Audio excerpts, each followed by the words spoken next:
on Manx Radio another radio replay, celebrating 60 years of the many varied programmes produced by the Nation Station. This week, part 2 of a wonderful episode of the programme Family Phone-In. David Callister hosts Manx cultural activist, poet, journalist and much more, Mona Douglas. The topic, old-fashioned health remedies, invites some hilarious calls and conversation. But I should warn you, some of the ailments and remedies might be a little off-putting if you're about to tuck into your tea. And of course, we do not recommend you actually try any of these at home. Least of all, the hot treacle on your hemorrhoids. This programme was broadcast in 1981. Remember when the Nation Station sounded like this? 219 Good morning. One line only free at the moment, and we move on to our next caller, who is Beryl. Hello. Good morning. Good morning, Beryl. Good morning. I want to talk about bread poultices. I don't know if your listeners have heard about bread poultices, but when we were young, we used to, anyone who had a boil or a pimple used to have a bread poultice slapped on it. Oh yes, that was quite a common thing, but I wouldn't exactly call that an ordinary folk medicine thing. There was no magic about it. It just had, I suppose, the same effect as any other kind of poultice would have. Yes, and we used to use soap and sugar too. Soap and sugar, what did you do with that? That used to be put on for a poultice, for a cut, a septic finger or something. Yeah. And that was a marvellous thing with carbolic soap and sugar. Ah, carbolic soap, yes. Yes. That would disinfect it, of course. Yeah. Yes, there's just one funny thing. My young brother was about 2 and he had a septic finger. And we put a bread poultice on and put him to bed. And when he got up in the morning, he'd eaten the poultice. Oh, that's brilliant. And did it cure the abscess? Eventually, yes. Yeah. Okay. Okay, thank you very much indeed. Bye-bye. Certainly it would have saved him having his breakfast, I dare say. He wouldn't want any porridge that day. What's Audrey got to say? Hello, good morning, Audrey. Good morning. I just wanted to say that my grandmother always used to use egg white for very bad baby's nappy rash.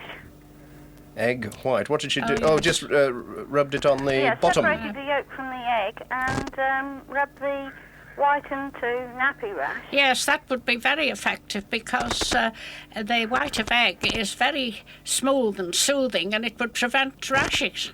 And also about the potato, my grandfather always used to carry one in his coat pocket wrapped in another one to the rheumatism. He said it took all the impurities out of the body which went into the potato. Yeah.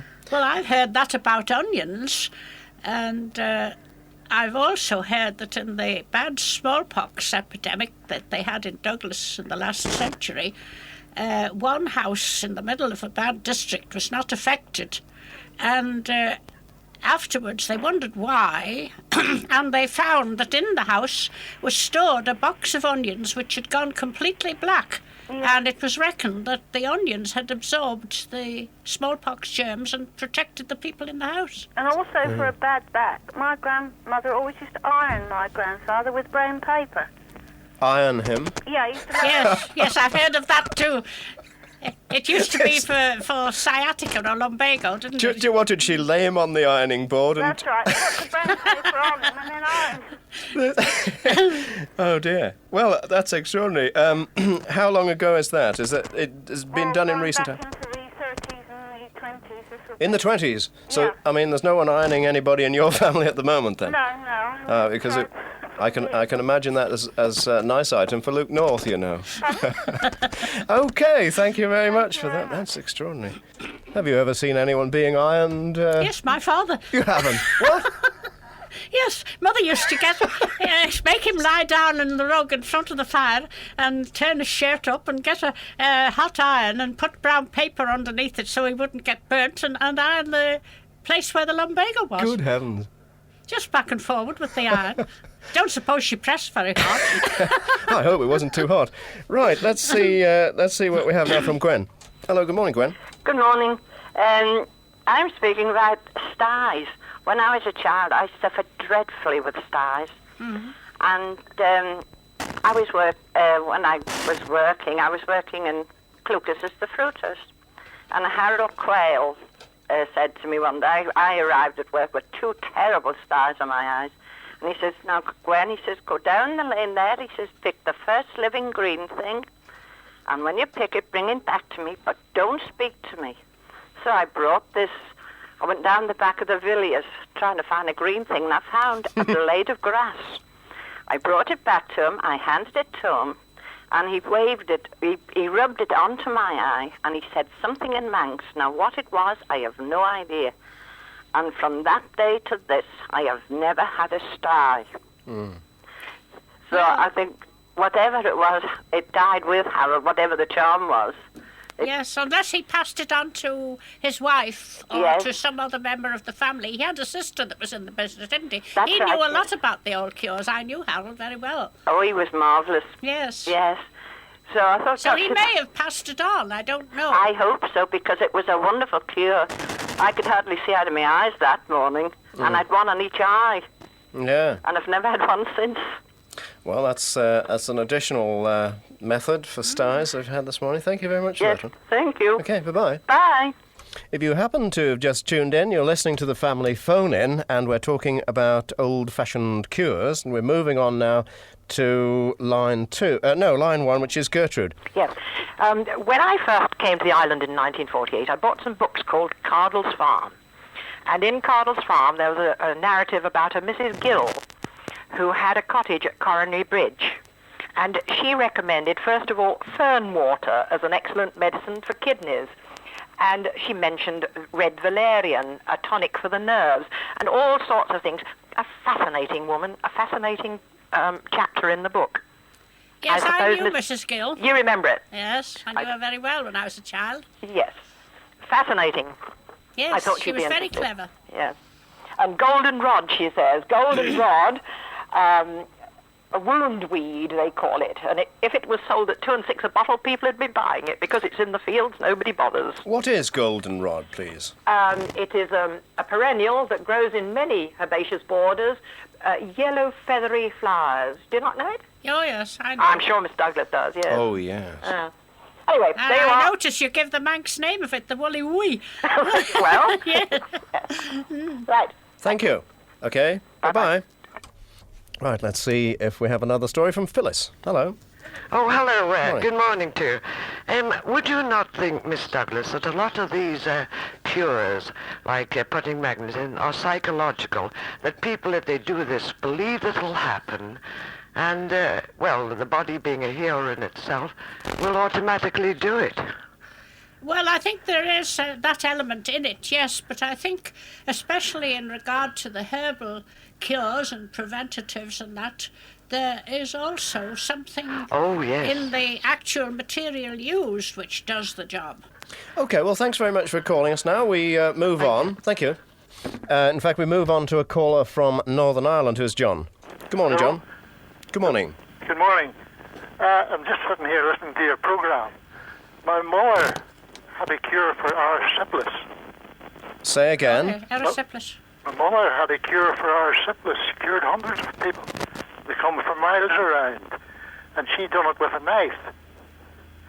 But what she said, I don't know. Unfortunately, she died suddenly and wasn't able to leave it to any of us. I'm sorry, I didn't pick up the disease, or at least I don't understand what it is. It's erysipelas, or the rose. It was known here as the rose. Yes. Or erysipelas. But she died suddenly and couldn't leave the She never, cure to any of never us. passed it on.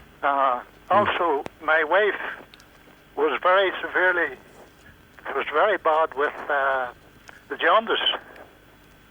And she got a cure from a lady, about 20 miles away, by eating a cream cracker. What? Come on. No, we don't want any plugs for biscuits here now, John. Pardon? We don't want any free plugs for biscuits. Come on, what is it? No, well, that was the bread man came early in the morning, and they asked me where she was when she wasn't out with him, and I told them she was in bed very bad with the jaundice. Yeah. That night coming back, he called in and gave her the cream cracker, and after she had eaten it, the jaundice went away. What was on the cream cracker? Just butter. And what did he say when he gave it to her? Well, he didn't say anything. He just brought it from another lady. Very extraordinary thing. That is most strange. So I assume from that the jaundice would have gone anyway, and the cream cracker was purely coincidental. No, I don't think it, because another lady was in hospital with jaundice, and the bread man brought the cream cracker to us. We gave it to the lady's husband. They took it to the hospital to her, and it cured her, and the doctors couldn't understand. Really? I bet they couldn't. I don't think we can either. This is really interesting. So have you ever taken this up with anybody, in the medical profession at all? No. No. So a cream cracker for jaundice, then? Yes. Just spread with any old Just spread thing? with butter, but this lady was able to charm it. Like, it was a charm, actually. She must have said something with Well, it. she could have said something when she was giving it to the Yes. bread server. Yes. But it really happened. It did cure the wife from the minute she ate it. Yeah. She never had... The jaundice seemed just to go away. She got gradually better every day. Ah. Whereabouts are you calling us from, John? Newtonards, Northern Ireland. Newtonards, yeah. Is the sun shining over there? No, well, it's coming out now, but it has been raining all morning. Oh, well, you've got the same as us then. Thank you very much, John. Thank you. Okay, Cheerio, bye-bye. Anna. Cheerio. Moving to Laurie now. I think is it Laurie, Charles? Is it? Yes, he's nodding. Yeah. Hello, Laurie. Hello. Go on. I'm talking about penicillin. In the past, the Welsh people used to rub wounds with mouldy cheese, which used to cure the septic, of course. Yes, well, of course, that's obvious, isn't it? That It's the one's same obvious. thing. But can you tell me how a draw out for boils and abscesses, glycerine on a cabbage leaf? Have you heard that one? No, not glycerine on a cabbage leaf. Glycerine on a cabbage leaf and bound over the boil, or the abscess will dry it out. What I have heard a lot about is poultice made of hemlock leaves and bound over the abscess. Yeah. That's supposed to be very effective. Yes, but- I haven't heard of the cabbage, but cabbage was used for quite a lot of things, including stomach troubles. Yeah. White cabbage especially, if you boiled white cabbage and ate it by itself without any other food and did that for a couple of days, it's supposed to be able to cure any stomach trouble. Oh, because cabbage is very good for you, we know that. So I can understand that, if it's taken internally, but I don't understand how it works from the outside. Well, any poultice will draw an abscess, of course, That's and right, yeah. there must be some special ingredient or property in the hemlock or whatever that cabbage perhaps that does some helps drugs to of do the some job. sort. Yeah. And then, of course, they used to use cobwebs for binding wounds to stop the bleeding. Yes, Cobwebs. Binding them with cobwebs. Yes, well, they're supposed to be very astringent. I should think they are too. Right, Yeah. thank you very much Right. for calling. Yes, Okay. thank you. Bye-bye. Bye. Just a word on hemlock. It's a thing you wouldn't dare take, Mona, isn't it? I mean, it's deadly poison, isn't it? If you took it, if you drank it or ate it. Yes. It's only applied. Yes, but it may have drawing properties. Yeah. Well, now Another thing was comfrey. They used to use comfrey leaves. Yes. Now that is supposed to have repaired aches and pains and bruises and what have It's you. very healing. I'd like to know if anyone still uses comfrey, if they'd ring us in the next quarter of an hour. We also had a caller who said that the cure for hemorrhoids or piles is to coat them with varnish or to use hot treacle. Now, we have no information to substantiate this one way or another, but if anyone would like to comment on that, the number is Douglas 24144. Thank you, David. And just to reiterate, we do not suggest you start breaking out the Jacobs for jaundice or reaching for the Stilton when you scraped your knees, and we categorically advise against ironing your loved ones to ease lumbago, brown paper or no. But it is wonderful to hear these voices once more and to reminisce on days when a strand of horsehair was considered sufficient to save you calling the doctor. Maybe that's why they don't suffer the waiting times we do now. Let's return to hear some more callers to the family phone-in with David Callister and Mona Douglas, broadcast in 1981.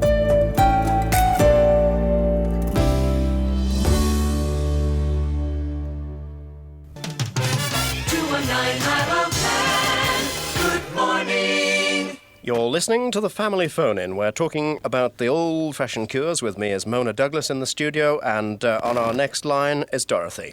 Hello, good morning. Good morning. I had the fire taken out of a burn by charm. I stuck the back of my hand when I was serving it, not looking what I was doing, dropped my hand into a rice pudding, which was just out of an oven, and it stuck all in between my fingers. And the charm was put on this and taken, the fire was all taken out of it, and I didn't suffer any pain with it. Who did that for you? Well, the lady has died about 4 years ago. She was a very old Manx lady. Well, she wasn't old then, but she was in her 80s when she died. Yeah. She was one of the Quine family, which was well known in Douglas, and her daughter is still, I think she can still do the charms. How bad would that burn have been if she hadn't been around, do you think? Well, it would have been pretty bad because it was all in between the fingers, so it would have all blistered and that. But I had no pain at all with it. Did she do anything? Did she stroke the hand? No, she wasn't in contact with me. We just phoned her because she was. It must have been just a charm then. No, she actually just went into a room on her own. Yes. She could also stop bleeding, which again I had seen her do. She did it on her own arm when she fell. Not many women could do that. It was a man's prerogative to stop bleeding, was it? Yes, well, it passed on mother to son. Yes, I know. Then Man to passed woman, back woman to his to man. sister. But before she died, I believe she passed it on to her brother. Yes. And he passed it back to the daughter because she didn't have any sons. But it had to pass on male to female. Yes, it has to. Anyway, I bet you were mighty glad she was around at the time, eh? Oh, yes, yes. OK, thanks very much, Dorothy. Right. Bye. Thank you. Right, our next caller is coming up on line 4. Shall we have line 4? Yes, it's Anne on line 4. Hello, Anne, good morning. Hello. I'm sorry I haven't got anything as exotic as hot treacle and varnish for piles. But mine is back to warts again, and I haven't heard anyone mention the buying of warts. And this is something I seem to be able to do. I have done once or twice before. Buying? I had a school friend, and she had them all over her hand, you know, and I don't know where I heard this from. And I said to her, well, I'll buy them for a penny. And they went. And the trouble was, for weeks and weeks, I was waiting for me to get them. And then years later, when my husband was in the army, we travelled all over the world. And now I can understand psychologically that these things work, and herbs work, and so on. But whenever we said we were from the Isle of Man, everyone said, oh, yes, that's where they have the fairy bridge, you know, and laughed like anything. And one of my husband's cooks was his hands were covered in warts. And he had even been to specialists and hospitals and so forth. And I did the same with him. You know, I said, well, I'll buy them for a halfpenny, I think it was then. Has the price gone up with inflation? No, they were a halfpenny then. They're the old halfpenny. And they absolutely disappeared. And when he went back to the hospital for his next checkup, they couldn't believe it. Yeah. And, I mean, he was so... he'd never heard such rubbish in his life. I mean, you know, that I would give him a halfpenny for these warts. And he just said, that's absolutely ridiculous. Have you heard of this, Mona? Have you ever heard of it? No, I haven't heard of buying warts or any other kind of disease, but what it does remind me of is the old Welsh belief in the sin eater, that anyone who had lived a very bad life, there was a man who would take the sins on himself, and he had to be fed a certain kind of meal. I think it was porridge or something like that. And he was supposed to eat the sin with the meal, and of course he was paid for his trouble. I see. Yeah, I've read a story about that, and you know, it's revolting because that meal was supposed to be eaten from the dead body. I mean, the body was sort of laid out. And the meal put on top What? of And the meal put on top of the body. Oh, you're not eating the body? Then. No, putting the meal on the body, and you would eat the meal. The family would pay you. Oh, God, that's really...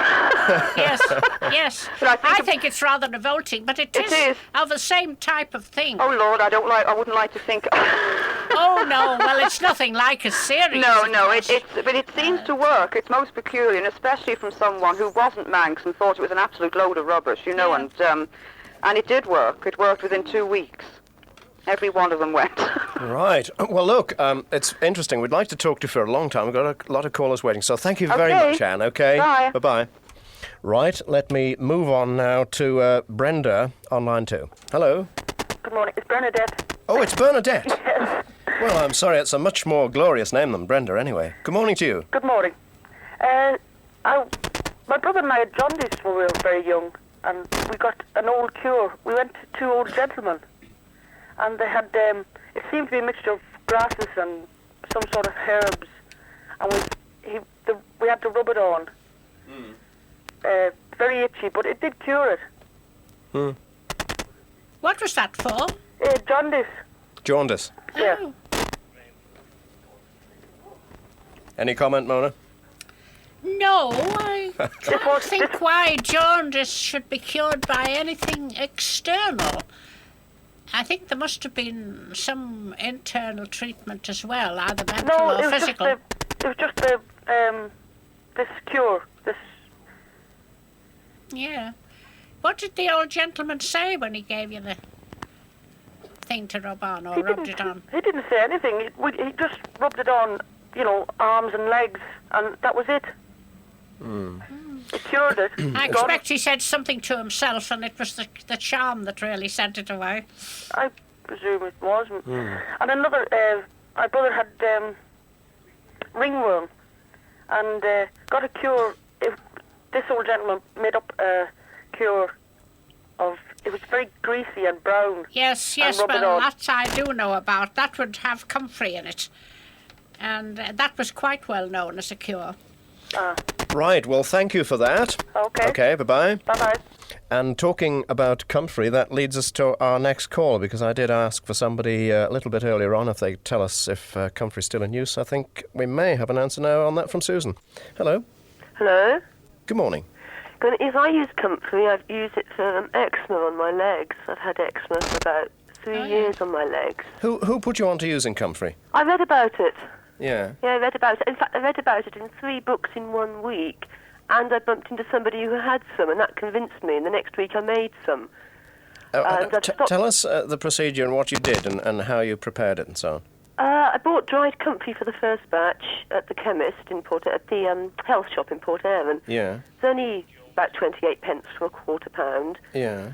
And I heated that with a giant-sized cheap container of Vaseline. And I kept it for about 4 or 5 days by the fire in a metal tin until the Vaseline had turned dark green. Then I strained it. And I used the Vaseline, which is now green, as an ointment. And it's worked. It's certainly worked as well as any of the doctor's ointments. Yes, it's very good, I know. Oh, yeah. I know an ex-nurse living near Ramsey who makes comfrey ointment in that way and sells it, and it's supposed to be very effective. Okay, comfrey thank you. was also used for toothache. Was an it? abscess on the tooth to draw it out, a poultice of comfrey. On the cheek. But they always had a drastic cure for that too, because if the poultice didn't work, they went to the local blacksmith and he pulled the tooth out without an anaesthetic. Oh, that's great, isn't it? We're laughing about it. I don't think we'd have enjoyed it happening to us. Okay, thanks, Susan. Bye. Bye-bye. Yes, the blacksmith as dentist. Well, now then, very quickly, Mona, just before I take our final 3 callers, a lady has been on the telephone to our receptionist who says, have you ever heard about going up to Laxey Wheel to cure whooping cough? No, I haven't. No, you haven't. That's the answer to that. Now we have Graham. He's been waiting a long time. He's still there, Graham, yes? Yes. Good man. Yeah. Going back to these warts again. I'm only a young fellow now, but when I was about 9 or 10, I used to be living there in Castletown, and my hands were absolutely covered in warts, and my grandfather tried to get rid of them by rubbing them with the head of a match. He was licking them, then rubbing the head of the match on them, and that didn't work, and he used to go to the doctor and used to, try and cut them away, and the nurse tries to cut them, but, they just kept growing back. So eventually, in sheer desperation, went to see this lady, and she lived at the Crofts. Now, I think the lady is dead now, but I went there, and I had one of the old pennies with me, and I gave her a penny, and she said a few words, and I went, and by the next morning, they were gone. Oh, yes, I've heard about that lady, I think. I can't remember her name, but she was very, it was a genuine thing. Yes. Thank you, Graham. We have to move on. Sorry to rush you off now. And our final caller this morning will be Joan. Hello, Joan. Good morning. I'll have to ask you to be very, very brief indeed. Yes. Has Mona heard about the people that's suffering with boils going to farms in the district? This is going back about 20 years or so, 30 years probably, going to the local farm, waiting for a cow to flop onto where the boil was, and then binding it up. Flop? Can you explain flop? Cow dog. Absolutely, yes. And it completely cured. I saw some very bad boils on one gentleman. Came at milking time, stood there with them. They were on his shoulder and his top of his arm, and stood under the cow when they saw it was going to happen. And they were completely cured and no disfigurement for 3 days. Well, that's a nice note on which to finish, just at lunchtime. Thank you very much indeed, OK? Thank you. Bye-bye. All the lines are still going at the moment, but I'm sorry we can't take any more callers. Mona, thank you very much for coming in this morning. Hope you've enjoyed it. It's been quite enjoyable, hasn't it? I've enjoyed listening to people. I'm quite sure these things are not going to die out for a very long time. Mona Douglas, our guest on the phone in this morning, thank you indeed. Thanks to producer Charles Webster. Thanks mostly to you for all the calls you've given us in the past hour and the enormous amount of entertainment. Thank you. And from me, David Callister, it's bye-bye for now. Stay tuned for Louise Quirk and Family Requests. You've been listening to the second part of our radio replay of the Family Phone-In programme with David Callister and Mona Douglas, broadcast in 1981. Next week, another radio replay as we revisit a series called The Tell Me Project. For now, thanks for listening.